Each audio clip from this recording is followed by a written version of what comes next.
সারাদিন পরে বাড়িতে ফিরে বাবা যখন দেখে তার সন্তানরা তাকে ছোট্ট একটা উপহার দেওয়ার জন্য উদ্গ্রীব হয়ে আছে, সারাদিনের সেই সব ক্লান্তি ভুলে গিয়ে সেই বাবার মন কিন্তু খুশিতে ভরে ওঠে। তো হ্যালো এভরিওয়ান, পৃথিবীর সকল বাবার প্রতি শ্রদ্ধা, সম্মান ও ভালোবাসা জানিয়ে শুরু করলাম আজকের ব্লগটা। আজ হচ্ছে সানডে, তার সঙ্গে হ্যাপি ফাদার্স ডে। এখন বাজে সকাল 6:45। শান উঠে জিমে যাওয়ার জন্য রেডি হচ্ছে। এতটা ভ্যাপসা গরম লাগছে, তো উঠেই আমি স্লাইডিংটা আগে খুললাম। তো বাইরেটা দেখি পুরো মেঘলা করে রয়েছে, মানে একটু পরেই হয়তো বৃষ্টি নামবে। আর রাস্তাটা কিরকম একটু ভেজা ভেজাও লাগছে, তার মানে ভোরবেলার দিকে হয়তো একটু বৃষ্টি হয়েছেও, তারপরেই হয়তো হালকা রোদ উঠেছে, ওই জন্য গরমটা লাগছে। এখন আবার মেঘলা করেছে। শানকে ছাতু গুলে দেওয়ার পরে আমি গিয়ে আবার শুয়ে পড়েছিলাম, কারণ সোনুর তো আজকে ছুটি, একটু বেলা করে রান্না করলেও অসুবিধা নেই। তো দেখছি সোনু ঘরে নেই, সোনুও বেরিয়ে গেছে খেলতে। এখন বাজে 9টা বাজতে 10 মিনিট বাকি। তো একদিকে চা আর একদিকে ভাত বসিয়ে দিয়েছিলাম। তো চাটা ছেঁকে নিলাম, আমি আর আমার হাজবেন্ড খেয়ে নেব। ভাতটা হতে থাক, ডালটাও ভিজিয়ে দিলাম। তো সোনু খেলে চলে এসছে, এসে আমাকে বলছে টিফিন করে দাও। আমি বললাম আজকে তো বেলা করেই রান্না বসিয়েছি, ভাত ডাল সিদ্ধ হয়ে গেছে, তুই এটা দিয়ে খেয়ে নে। বলছেন না, তুমি আমাকে ঝাল সুজি করে দাও। তো ওর জন্য আবার সেই বাদাম দিয়ে পেঁয়াজ আলু দিয়ে একটু ঝাল সুজি বানিয়ে দিলাম, আর একটা ডিম সিদ্ধ করে দিলাম। ডিমটা ও বললো হাফ বয়েলই খাবে, ওই জন্য হাফ বয়েল করেছি। তো সুজিটা নামিয়ে আমি ভেন্ডি আলু ভাজা বসিয়ে দিয়েছি, আর একদিকে ডাল সোমবার দেবো। ওকে তাড়াতাড়ি করে টিফিনটা দিয়ে আমি এদিকে ডালও সোমবার দিয়ে দিয়েছি, টমেটো দিয়ে ডাল করলাম, আর ভেন্ডি আলু ভাজা হচ্ছে। একটু ডাল সিদ্ধ বেশি হয়েছে, রেখে দিলাম, কালকে অন্য কিছু দিয়ে সোমবার দিয়ে দেবো। এদিকে সবজির ট্রেটা বার করে নিয়ে এসে অল্প অল্প করে সব সবজি দিয়ে একটা লাবড়া তরকারি বানাচ্ছি। বড়ি ভেজে নিয়েছি, আর কাঁঠালের দানাও রয়েছে, ধনেপাতা দিয়ে একটা লাবড়া তরকারি করলাম। এদিকে আবার ময়লাটাও ফেলে আসলাম। রবিবার বাজারে ভিড় হয় দেখে আমার হাজবেন্ড বাজারে যেতে চায় না। ডিমও দুটো ছিল, ওই জন্য ভাবলাম সবার হবে না যখন, তাহলে করে লাভ নেই। তো আমার হাজবেন্ড শাশুড়ি মাকে খেতে দিয়ে আমি কটা বাসন ছিল ওটা মেজে নিলাম। আর দেখো কি বৃষ্টি নেমেছে। আর শান জিম থেকে একেবারে ওর মামা বাড়িতে চলে গেছে, ও বলেই গেছিল, কালকে মা বলেছিল ওকে যেতে, দুপুরে খাওয়া দাওয়া করে বিকেলেই চলে আসবে। তো ওরা দোকানে চলে যাওয়ার পর আমিও এদিকে ঘরের কাজকর্মগুলো সেরে নিই। জামা কাপড়গুলো ভাঁজ করে নিয়ে ভাবছি আজকে বিছানার চাদরগুলো সব তুলে ফেলবো। কয়েকদিন ধরেই ভাবছি তুলবো, কিন্তু আজকে এই পরিষ্কার করা, কালকে ওই পরিষ্কার করা, এই করতে করতে আর তোলাই হচ্ছে না। তারপরে আবার যখন তখন বৃষ্টি নেমে যাচ্ছে, ভালো লাগে। তবে এখন মেলার তো অসুবিধে নেই, আর ওপরে যেহেতু পেলি ছাদও রয়েছে, বৃষ্টি হলেও জামা কাপড় কিন্তু শুকিয়ে যায়। একটা সংসারের কাজ কম তো না, এটা পুরো দেখাতে গেলে দিন কভার হয়ে যাবে। তাও যতটুকু পারি তোমাদের সঙ্গে শেয়ার করার চেষ্টা করি, কারণ আমার চ্যানেলে আমি হচ্ছি ক্যামেরাম্যান, আমি হচ্ছি এডিটর, আমি সবকিছু। সবসময় হয়তো সবকিছু ক্যামেরাবন্দি করে হয়ে ওঠে না, তাও যতটুকু পারি চেষ্টা করি। যেমন কালকে আমি চিমনি পরিষ্কার করেছি। বৃহস্পতিবার দিন বাপের বাড়ি গেছিলাম, একটা ফুল গাছের ডাল মা ভেঙে দিয়েছিল, সেটা তোমাদের সঙ্গে শেয়ার করেছি, তোমরা দেখেছো আগের ভিডিওতে। তো সেই গাছটা কিন্তু আমি, মানে সেই গাছের ডালটা পরের দিনই কিন্তু শুক্রবার দিন আমি ওটা মাটি একটা বড় জায়গায় ভরে তারপরে কিন্তু গাছের ডালটা লাগিয়েছি। আরও কিছু কিছু গাছের পরিচর্যা করেছি, সেটা তোমাদের দেখাবো, কিন্তু তখন যে করেছি সেই ক্যামেরাটা কিন্তু করা হয়নি, কারণ সব সময় হয় না একার দ্বারা সব কিছু। ব্লগ যেহেতু করি, আমার বর্তমান জীবনে যেরমভাবে আমি থাকি, যেরমভাবে কাজকর্ম করি, সেগুলি হয়তো তোমাদের সঙ্গে কিছু কিছু শেয়ার করার চেষ্টা করি। সব হয়তো করে হয়ে ওঠে না, আর করলেও সেই ভিডিও কিন্তু অনেক বিশাল বড় হয়ে যায়।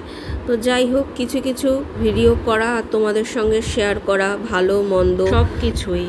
আবার কিছু কিছু এমন কথা আছে যেগুলো আমি হয়তো তোমাদের সঙ্গে শেয়ার করতে পারবো না, বা আমার নিজের সমস্যা নিজেকেই সমাধান করতে হবে, এই ভেবে হয়তো তোমাদের কাছে বলতেও পারি না, কারণ যার যার টেনশন তার কাছে। ঘরের বউ হয়ে যেরকম দায়িত্ব পালন করি, মা হয়ে কিন্তু সেই কর্তব্য পালন করি, সেই রকম এই প্ল্যাটফর্মে যখন এসছি, মানে ইউটিউবে যখন থেকে কাজ করা শুরু করেছি, এই ভিডিও করা, এডিট করা, আপলোড করা, এটাও তো একটা কাজ, এটাও কিন্তু একটা দায়িত্বের মধ্যে পড়ে। তোমার কিন্তু মাথায় হেডেক থাকবেই যে আমাকে ভিডিও করতে হবে, আর ভিডিও করলে সেটাকে এডিট করতে হবে, এডিট করে সেটাকে আপলোড করতে হবে, থাম্বনেল বানাতে হবে, ভিডিও আপলোডিং হয়ে গেলে সেটা কত কি ভিউজ আসবে, সাবস্ক্রাইবার বাড়লো কিনা, ভিউয়ার্সদের ভালো লেগে লাইকস করেছে কিনা, কমেন্টস করছে কিনা, এটাও কিন্তু একটা হেডেক থাকে, যেটা সবাই হয়তো বুঝতে পারবে না। আমার মতন যারা কন্টেন্ট ক্রিয়েটার আছে তারাই এই জিনিসটা ফিল করতে পারবে। আমিও দেখো এতদিন ধরে ইউটিউবে কাজ করছি, প্রতিদিনই ভাবি যে আমার চ্যানেলটা কিন্তু আগের মতন সেই ঠিক হয়ে যাবে, আগের জায়গায় ফিরে আসবে, আমি তো আমার মতন কাজ করে যাই, এই আশা নিয়েই কিন্তু আমি প্রতিদিন কিছু না কিছু ভিডিও আপলোড করতেই থাকি। ছোটোর থেকেই মা শিখিয়েছে ধৈর্য ধরতে, বলেছে যে কোনো কাজ একবারে হয় না, ধৈর্য ধরে সব কিছু করতে হয়। মার কথাটাই মেনে চলেছি, আর সেই জন্যই কিন্তু আমি ধৈর্য ধরে এই চ্যানেলটাতেই কাজ করে চলেছি, যাতে করে আমার চ্যানেলটা ভালো গ্রো করে, মনিটাইজেশনটা ফিরিয়ে দেয়। যাই হোক, সংসারের কাজ করতে করতে অনেক কথা বলে ফেলেছি।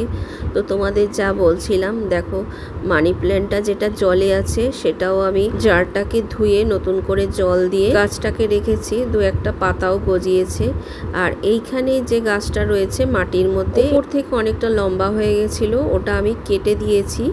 কেটে আমি আবার ওই টবের মধ্যেই ছোট ছোট করে কেটে বসিয়ে দিয়েছি। আর যেহেতু এটা অনেকটাই বড় হয়ে গেছে না, বেশি আর টানা হাঁচড়া করি না, ওখানেই থাকে, ওখানেই জল দিই, ওইখানেই পরিচর্যা করি। তো তার আগে কিন্তু আমি ঘরটা মুছে নিয়েছি।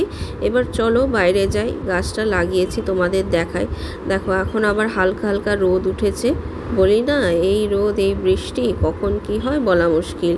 এই যে দেখো বড় জলের ড্রাম ছিল, কালকে এখান থেকে নিয়ে আমি এই গাছটা এখানে বসিয়েছি। আর আমাদের পুরনো বাড়ির সেই মাটি তো বস্তায় ভরে ভরে রেখে দিয়েছি, আর এই বৃষ্টি হওয়াতে মাটিটা অনেকটা নরমও হয়ে গেছে, ভালোই হয়েছে।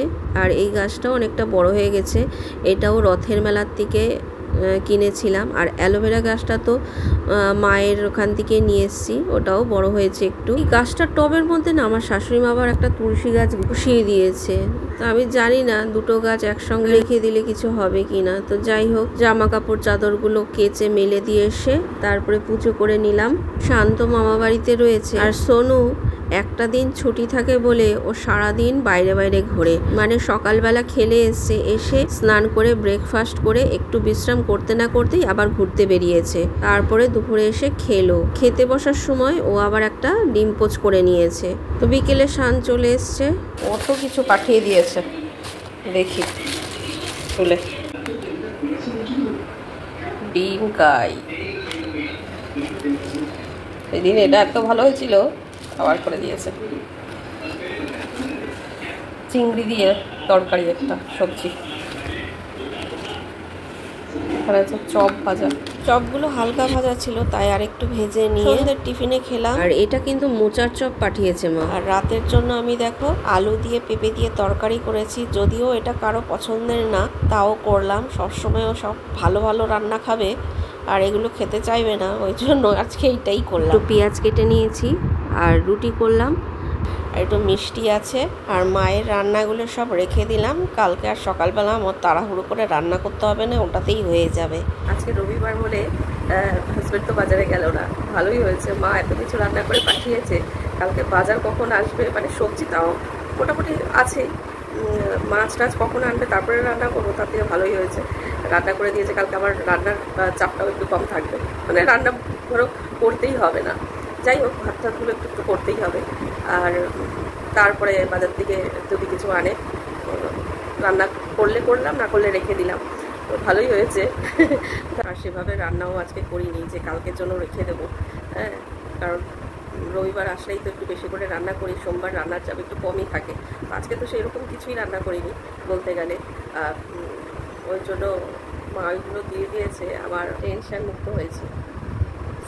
মানে মেয়ের জিনিসটা দেখো, ঠিক মা কিন্তু ঠিক বোঝে। দেখো আমি কি বলেছি, বা মা কি জানতো না, তবে যে কেউ যাক না কেন, সে আমি বলো আর ছেলেরা বলো, যে কেউ যাক না কেন, মা কিন্তু ঠিক রান্না করে দেবে, এটা ঠিক জানি, যে যাই করুক না কেন ঠিক পাঠাবে। সে আমার বেলায় বলো আর বোনের বেলায় বলো, বোনও গেলে বোনকে সব দিয়ে দেয়, আর আমার বাড়ি থেকে গেলেও কেউ দিয়ে দেয় সবকিছু। মায়েরা তো এরকমই না। রাত 10:30টার সময় আমার হাজবেন্ড শাশুড়িমা দোকান থেকে আসার পর যখন ওর বাবার সামনে কেকটা দিয়েছে, ওর বাবা বলছে কিসের কেক? সোনু শান দুজনে মিলে এই কেকটা ফাদার্স ডে উপলক্ষে ওর বাবাকে দিয়েছে। তো সোনু বেরিয়েছিল, সোনুই কিনে নিয়ে এসছে। আর সত্যি কথা বলতে কি, আমাদের অত মনে থাকে না কবে ফাদার্স ডে, কবে মাদার্স ডে, কারণ তখনকার দিনে কিন্তু এত সব কিছু চল ছিল না। এখন প্রত্যেকটা দিনই যেরকম এক একটা দিবস হিসাবে পালিত হয়, আমরা ছোট থেকে বড় হয়েছে যে তখনকার দিনে কিন্তু এত সব কিছু চল ছিল না। তো যাই হোক, যুগের সঙ্গে সঙ্গে সবকিছুই তো পরিবর্তন হয়। এখনকার যুগের ছেলে মেয়েরা মা বাবার জন্য এইটুখানি ভেবেই যে দিন পালন করছে, তাতে আমরা খুশি হই। কারণ প্রযুক্তি বলো বা টেকনোলজি বলো এত ফাস্ট এগিয়ে যাচ্ছে, এখনকার ছেলে মেয়েদের মধ্যে এইসব জিনিস বোধগুলি কিন্তু হারিয়েই যাচ্ছে বলতে গেলে। আমরা জানতামই না যে বাবা মার আলাদা করে আবার দিন পালন করা হয়, তবে এখনকার দিনে হয়, ভবিষ্যতে হয়তো আরো কিছু হবে। তবে এই ব্যস্ত জীবনে নিজের সন্তানরা যখন এই ছোট ছোট খুশির মুহূর্তগুলো নিয়ে আসে, তখন বাবা মার মন যে কতটা খুশি হয় সেটা ভাষায় বলে বোঝানো যাবে না, যে না আমি মানুষ করতে পেরেছি। যাই হোক, এই হচ্ছে ব্যাপার। তো ঠিক আছে ফ্রেন্ডস, আজকের ভিডিওটা এখানেই শেষ করছি। আবার দেখা হবে নতুন একটা ভিডিওর সঙ্গে। ততক্ষণ পর্যন্ত খুব ভালো থেকো, সুস্থ থেকো, গুড নাইট।